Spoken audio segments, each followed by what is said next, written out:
For the past 100 days, I've been on an incredible journey, raising an ant colony from just a few workers to a thriving society. And today, I'm going to share everything I've learned, from the absolute basics to the advanced techniques that will help you succeed in the world of ant keeping.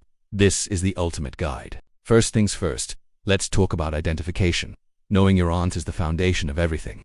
The big guys with the reddish-brown heads, those are your major workers, the tanks of the colony. When you see pale yellow ants, those are Callow's freshly emerged workers that will darken over time. Now, a crucial tip for when you first get your ants: always, and I mean always, record an unboxing video. This is your proof if any ants arrive damaged. Carefully inspect each one: head, thorax, abdomen, and legs.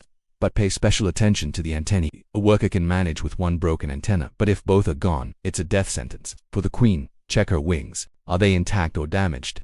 Damaged wings often mean she has successfully mated. Next up, the home base, the test tube setup. This is where the magic of colony development begins. You'll want to use a test tube filled with water and sealed with a special material called PVA cotton. This is key because it prevents the ants' legs from getting tangled and stops them from chewing their way out. The amount of water you add determines how long the setup will last. A simple rule of thumb: 1 centimeter of water will last about a month, 2 centimeters for 2 months, and 3 centimeters for 3 months. To really kickstart growth, you need to create the perfect environment. Maintain a stable incubation temperature between 28 and 30 degrees Celsius. With this warmth and the right humidity from the water reservoir, you'll see eggs hatch into larvae in just 2 weeks. Now, let's talk about food. What fuels a growing ant colony? Protein. This is absolutely essential for the brood, the eggs, larvae, and pupae. You can feed them things like roaches, mealworm, larvae, or even protein-enriched bread. But here's a critical rule: always clean up any leftovers the very next day. Leftover food is a magnet for mold and mites, which can stress out your colony and even lead to its collapse. Once your colony grows to about 20 or 30 workers, it's time to ramp up the feeding schedule. More food means faster growth, and you'll see your population explode. Alright, now for one of the most nerve-wracking challenges in ant keeping: merging colonies. I had 3 separate colonies, and I wanted to combine them into one super colony. Doing this wrong can lead to an all-out war. But I discovered a secret method that works wonders: temperature control. The trick is to lower the temperature of each colony to around 20 degrees Celsius. This makes the ants sluggish and less aggressive. Once they've slowed down, you can use a funnel to pour all 3 colonies into a single, new container. And this is vital: never return them to their old test tubes. The old pheromones will trigger their territorial instincts, and they'll start fighting immediately. To help stabilize the newly merged group and reduce conflict, add a few extra major workers.